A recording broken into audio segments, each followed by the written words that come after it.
จากวัดดับไผ่เชียงใหม่สืบสานเวลาพัน131 ปีนานไกลวัดพระบาทอุดมรุ่งเรืองงามตาเจ้าเนื้อบุญธรรมสาวของหลวงเมืองเชียงใหม่ปกครองเมืองฟ้าทุ่มเท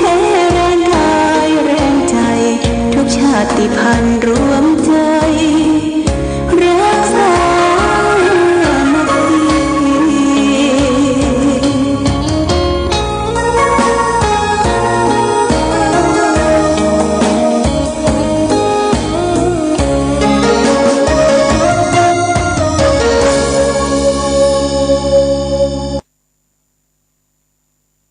เจริญสุขศรัทธาสาธุชนญาติโยมท่านพุทธบริษัททั้งหลายวันนี้รายการธรรมะประทีปส่องต่างก็ได้มาพบปะกับพ่อแม่พี่น้องศรัทธาสาธุชนญาติโยมแห่งครั้งหนึ่งวันนี้เป็นวันอังคารที่29เดือนพฤศจิกายนพุทธศักราช2565ซึ่งตรงกับเดือน3เหนือเดือนอ้ายใต้ขึ้น6ค่ำญาติโยมอันนี้เป็นวันอังคารก็เป็นวันดีอยู่วันนี้วันดีเหมาะแก่การทำมังคละมงคลต่างๆขึ้น6ค่ำวันนี้อากาศบ้านเฮาถิ่นก็บ่ร้อนบ่หนาวอากาศแต่พอดีได้ทราบข่าวว่าฝนก็จะไม่เยี่ยมมาใจแต่ก็บ่นักหนาฟ้าฟ้านสักฝุ่นใดเพียงใดเนาะฟ้าฝนที่จะตกมาก็เพิ่นบอกว่า29-30ปลายเดือนเนี่ยตกลงมาสั่งซาแล้วก็จะเข้าหน้าหนาวอย่างเต็มที่หน้าหนาวก็เข้าเต็มที่ก็ประมาณวันที่1ที่2ที่3ธันวาเดือนหน้านี้ซึ่งเป็นเดือนสุดท้ายของปี2565จะจางจากหมู่เฮาไปปี2566ก็จะย่างเข้ามาแฮมบักกี้ชั่วโมงในวันข้างหน้าเพราะฉะนั้นก่อนสิ้นปีนี่ก็เดือนธันวาคมก็มีงานอยู่หลายงานที่สำคัญของวัดพระบาทอุดมน้ำของสวายเป็นงานนำพาญาติโยมได้ประพฤติปฏิบัติธรรมในวันพ่อแห่งชาติธันวามหาราชวันพ่อแห่งชาติและก็วันชาติของประเทศไทยโดยจนกระเปลี่ยนเป็นวันที่5เนี่ยเป็นวันชาติก็เริ่มตั้งแต่ปฏิบัติธรรมก็วันที่3วันเสาร์หน้านี่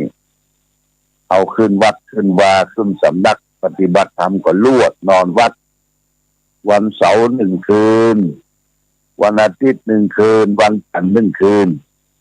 แต่ไปจบสิ้นวันอังคารเจ้า3วัน3คืนจะร่วมกันขึ้นวัดปฏิบัติธรรม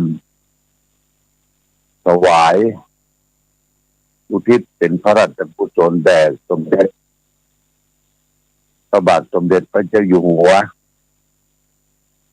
รัชกาลที่9เนาะญาติโยมที่ก็คือวันที่3 4 5 6และวันที่2วันพุธวันฮือนี่ทางวัดท่าสะแลเนี่ยญาติโยมท่าสะแลในตำบลเวียงเช่นเดียวกันเพิ่นก็จะมีการทำบุญฉลองอุโบสถโบสถ์ที่วัดท่าสะแลวันที่2นี้เป็นวันเปิดงานวันเจริญพระพุทธมนต์และก็2สมณศักดิ์ อดีตมรศักดิ์ของท่านเจ้าอาวาสวัดท่าแสลท่านพระครูสุเมธกิติสุนทรท่านเจ้าอาวาสวัดท่าแสลฉลองสมณศักดิ์เพิ่นได้เมื่อปีก่อนละ2 ปีแล้วนะแต่ไม่ได้เฉลิมฉลองเสื้อก็ฉลองกับปอยหลวงนี่ก็เป็นกิจการงานที่ห้องจะได้ร่วมกันและก็วันที่30วันพุธนี้นะวันพุธนี้เพิ่นจะเปิดสะพานเชื่อมระหว่างแม่อายกับเมืองฝางที่จุดบ้านโลข้างๆวัดนางพญาข้างๆวัดนี่ก็มาเชื่อมมาพบต่อที่ตีนบ้านประบงเวียงนี่ก็พดมาอู่มังกรนะเส้นทางเส้นเนี้ยเวลา9 โมงครึ่งก็ไปร่วมกันนะญาติโยมจะมีการเจริญพุทธมนต์แล้วก็เปิดสะพานเวลาบ่ายเวลาเที่ยงครึ่งนี่เปิดสะพานเดี๋ยววันนี้ก็งานที่จะไปร่วมกันคืองานประชุมเพลิงเผาศพของพระมูลิงละปานนี่อายุได้80 ปีบวชได้35 พรรษาเป็นชาวเขาเผ่าปะลองญาติโยมนะเผ่านาละอั้งปะลองตั้งศพณที่สำนักสงฆ์บ้านปะลองมวยหมักเลี่ยมหมู่ที่9ตำบลบ้านปิ่นวันนี้ก็ใครมีโอกาสก็ไปร่วมไปทำบุญสุนทานทางวัดอุดมก็จะได้เตรียมเข้ากล่องประมาณ200 กล่องของกับญาติโยมได้ไปร่วมทำบุญสุนทานด้วยกันณที่บ้านห้วยหมักเลี่ยมนะสำนักสงฆ์บ้านห้วยหมักเลี่ยมก็ประมาณสัก9 โมงก็ประมาณ8 โมงครึ่งจะออกเดินทางนะออกเดินทางที่จะแจ้งข่าวการงานบุญคือแก่ศรัทธาญาติโยมท่านผู้ฟังทั้งหลายได้รับทราบว่ามีกิจการงานอย่างทางคณะสงฆ์ที่ได้ประกาศคือแก่ศรัทธาญาติโยมท่านสาธุชนทั้งหลายรับทราบรับฟังและเดือนธันวานี่แห่งงานนี่ก็คืองานตัดหวายลูกนิมิตวัดประทุมวาดหนองบัวเพิ่นจะฉลองอุโบสถไม้สักทองอดีตท่านพระครูเจ้าวาดเพิ่นจะแจ้งว่าลูกนิมิตลูกเล็กก็ยังมีคือเฮาและท่านทั้งหลายได้เป็นเจ้าภาพอยู่เพิ่นจะฟังกับลูกใหญ่ลูกเล็กนี่ก็ใหญ่กว่ากำมือนะญาติโยมเป็นหินนะเป็นหินทรายเพิ่นคัดลูกกลมจะได้ปูจาลูกละ159 บาทนะไปติดต่อกันวันนั้นก็วันเสาร์ที่แล้วนี่ก็แม่จันทร์ศรีสุขาบ้านหนองโฮงนี่ปูจา1 ลูกเอาปัจจัยใส่ซองไว้ที่หลวงพ่อนี่ก็จะได้นำไปมอบแก่วัดปทุมวาดหนองบัวเป็นลำดับต่อไปแล้วก็สังฆทานญาติโยมใส่สังฆทานนี่จะเป็นเจ้าภาพสังฆทานสังละ 1,000 บาทแต่ถ้าเป็นเจ้าภาพก็ไปรับของที่ระลึกซึ่งเป็นผ้าประเจียดเป็นผ้ายันไว้ติดเนื้อติดตัวไว้บ้านไว้จองไว้สถานที่ร้านค้าร้านขายเป็นมังคละเป็นมงคลก็ไปรับผ้ายันได้แจ้งญาติโยมท่านสาธุชนทั้งหลายรับทราบมาณโอกาสนี้วันนี้รายการธรรมะประทีปส่องต่างก็จะได้เอาธรรมะประทีป ของท่านเจ้าคุณพระศรีธรรมนิเทศหรือท่านเจ้าคุณกมลโชติมันโตอดีตรองเจ้าคณะจังหวัดเชียงใหม่เจ้าอาวาสวัดสันปะกอยมาอุจาต่อเมื่อวันนี้จะเอาเรื่องที่จะมาเล่าสาธยายคือท่านทั้งหลายได้ฟังกันฝึกจิตได้ดีเพราะว่าฝึกจิตได้ดีจิตก็คือใจฝึกใจได้ดีเป็นก็ว่าท้าความถึงการเทศของท่านเจ้าคุณกมลโชติมันโทบอกว่าท่านผู้ฟังช้างอยู่ในป่าม้าอยู่ในป่าสิงโตเสียสิงราชสีห์อยู่ในป่าเลยเป็นสัตว์ป่ามนุษย์คนเฮายังเอามาฝึกหัดคือมันเป็นสัตว์เลี้ยงให้มันเชื่องคือมันเล่นละครเป็นละครสัตว์บรรลุโลกได้ด้วยเหตุใดมนุษย์เราเป็นสัตว์เมืองเกิดในเมืองอยู่ในเมืองจึงจะได้จึงฝึกบ่ฮื้อมันเชื่องก็ได้คนบางคนอู้ภาษาคนฟังกันบอกรู้เรื่องเพราะฉะนั้นการฝึกคนนี้ยากยิ่งกว่าการฝึกสัตว์ความจริงแล้วคนเราน่าจะฝึกได้ง่ายกว่ายิ่งกว่าฝึกสัตว์เราต้องยอมรับว่าการฝึกมนุษย์เพื่อเรียนรู้ต่างๆเราทำได้ง่ายกว่าสัตว์ทั้งหลายร้อยเท่าเช่นฝึกมนุษย์คือขับรถยนต์ขับเครื่องบินก็คือเป็นนักประดิษฐ์นักคิดนักวิทยาศาสตร์ก็คือเป็นแพทย์เป็นพยาบาลเป็นสารพัดย่อมฝึกได้หัดได้แต่การฝึกคนที่เป็นคนดีคือเป็นคนขับรถที่มีมารยาทก็คือทันตแพทย์เป็นแพทย์ที่ดีฝึกแพทย์เป็นแพทย์ที่ดีฝึกพยาบาลคือเป็นพยาบาลที่ดีฝึกคือตำรวจเป็นตำรวจที่ดีเป็นเรื่องที่ยากมากมันอยู่ที่จิตของแต่ละคนทหารทั้งกองพันกองทัพกองพลผู้บังคับบัญชาจะออกคำสั่งคือซ้ายหันขวาหันหน้าเดินหยุดย่อมได้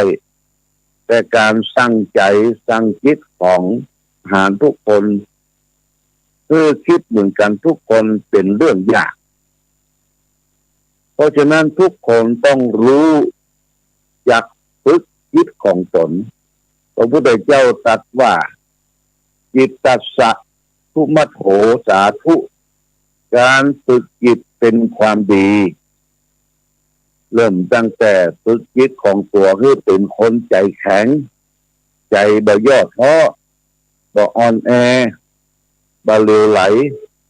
ฝึกคิดให้เป็นระเบียบฝึกคิดให้เป็นระเบียบฝึกคิดให้เป็นระเบียบอย่างควรคิดก่อนอย่างควรคิดหลังและควรคิดอย่างพ้องที่ควรคิดอย่างที่พ้องที่บอกควรคิดหรือตำหนิเราเป็นคนใจร้อนก็ฝึกให้เย็นลงมีคน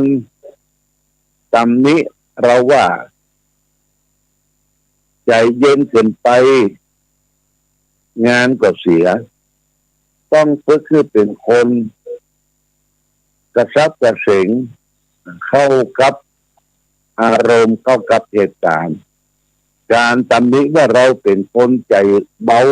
ก็ต้องฝึกให้ใจเป็นคนหนักแน่นถ้าเปิ้นตำหนิเขาว่าเขาเป็นคนใจแคบนึกได้ก็เป็นคนว่าเป็นคนตนีขี้เหนียวต้องฝึกให้เป็นคนใจกว้างโอบอ้อมอารีเอื้อเฟื้อเผื่อแผ่พระราชทานพระราชาทรงเสด็จขึ้นพาหนะที่ฝึกแล้วเต้าอ่าน ในหมู่มนุษย์ที่ฝึกแล้วเป็นผู้ประเสริฐสุดคนบวชเป็นพระก็ต้องฝึกจะเป็นนายอำเภอก็จะต้องสอบเข้าโรงเรียนฝึกเป็นนายอำเภอปัจจุบันนี้ยังต้องฝึกกันทั้งนั้นของง่ายๆเห็นกันทุกเมื่อทุกวันแต่ไม่ได้ทำลองในทำที่ผิดจะต้องบอกฝึกคือชำนาญและถ้าบอกฝึกคือชำนาญแล้วลองแบบทำฝึกก่อนก็จะติดขัดเรื่องต่างๆโดยเฉพาะเรื่องของจิตนะต้องฝึกต้องซ่อมไว้เช่นว่าซ้อมไว้ให้ล่วงหน้าซ้อมให้ล่วงหน้าดังตัวอย่างเช่นเรามีการเรามีภรรยาคนหนึ่งรักมากต้องฝึกว่าถ้าภรรยาของเขาถูกรถชนตายเราควรจะเราทนได้ก่อให้ไหมเรามีพ่อแม่เวลาพ่อแม่เขาเกิดความสิ้นไปเสียไปเราจะฝึกใจได้อย่างไรเนี่ยการฝึกลองซ้อมดูว่าถ้าเผื่อพ่อแม่เป็น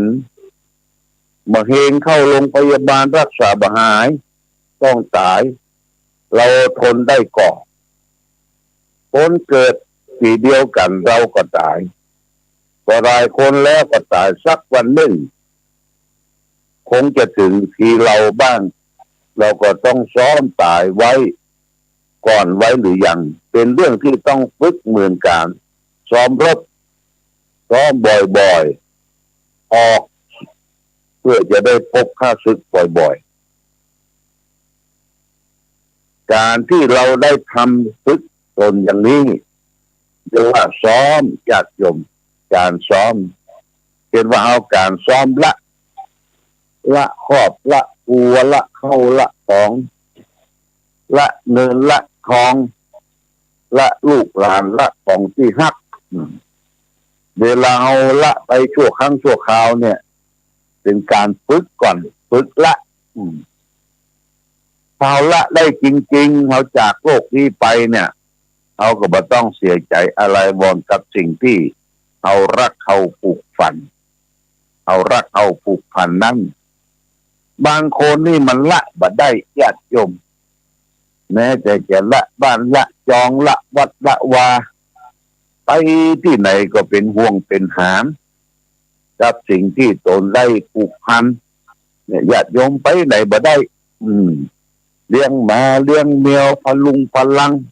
หลายอย่างละเป็นภาระอย่างยิ่งเป็นภาระอย่างยิ่งญาติโยมนะนี่เขาก็มูอี้เขาก็ลองพยายามปีกวิเวกพยายามเหินห่างกับสิ่งเหล่านั้นเวลาละจริงๆไปจริงๆเนี่ยญาติโยมเอาจะไม่ได้เสียใจคนอยู่ทั้งหลังก็ไม่ได้เสียใจเพราะเราเตรียมตัวก่อนไว้แล้วที่จะละเรียกว่าเตรียมตัวก่อนตายเตรียมตายก่อนแก่เตรียมตัวก่อนตายเตรียมกายก่อนแก่เตรียมตัวก่อนตายอย่างให้ตายก่อนญาติโยมตายซึ่งละสิ่งนั่นสิ่งนี้ก็ต้องเป็นภาระผูกพันเตรียมตายก่อนแก่เขาทุกวันเขาจะต้องแก่จะต้องเฒ่าเขาจะเตรียมตัวเตรียมใจอย่างใดมันแก่มาแต่จริงๆเขาก็ไม่ได้เสียอกเสียใจกับการแก่ทั้งหลายทั้งปวงนี่มันเป็นการฝึกฝน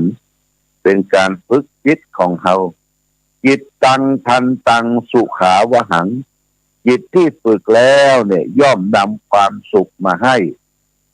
การฝึกจิตนั่นเป็นเรื่องสำคัญญาติโยมนะเรื่องสำคัญอย่างยิ่งมีสถานฝึกจิตก็วัดวาอารามสำนักปฏิบัติธรรม ยังใหม่ก็หลายวัดเมืองป่าเขาก็หลายที่อาจจะ7 วันเข้าไปฝึกเดี๋ยวสักวันหนึ่งอย่างวัดพระบาทอุดมจะมาฝึกวันเสาร์ฝึกอยู่ร่วมกันฝึกไหว้พระร่วมกันฝึกทำบุญสุนทานฝึกเงือกิเลสความโลภความโกรธความหลงมันจืดมันจางหายไป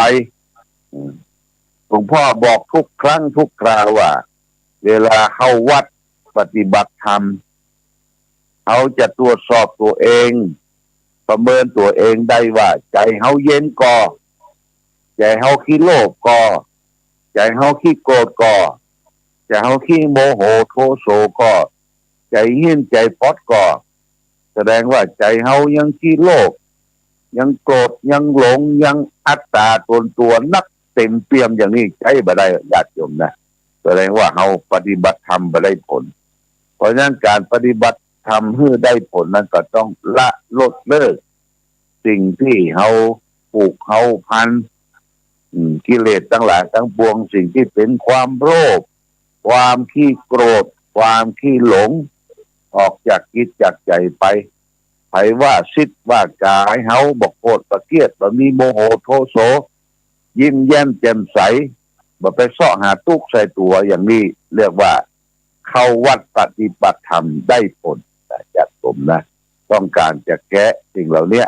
แก้กิเลสอยู่ในจิตในใจเฮาคือมารู้เต้ารู้ทันดูแก้ถ้าเฮาบ่รู้เต้าบ่รู้ทันบ่รู้แก้เนี่ยมันจะแย่ในที่สุดคือเขาจะเกิดความทุกข์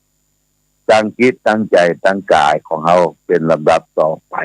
นี่ฝากไว้เอาละวันนี้รายการธรรมะประทีปช่องทางได้มาพบศรัทธาญาติโยมท่านสาธุชนทั้งหลายก็พอสมควรแก่กาลเวลาขอความผาสุกความมีธรรมจงบังเกิดมีแก่ศรัทธาสาธุชนญาติโยมทุกท่านทุกท่านทั้งหลายได้ประสบสุขโชคดีประกอบไปด้วยจตุรพิธพรใจทั้ง4ประการจะมีอายุวันนะสุขภระมีปฏิภาณมีจิตชื่นบานเหมือนกันทุกท่านทุกคนโดยเถิด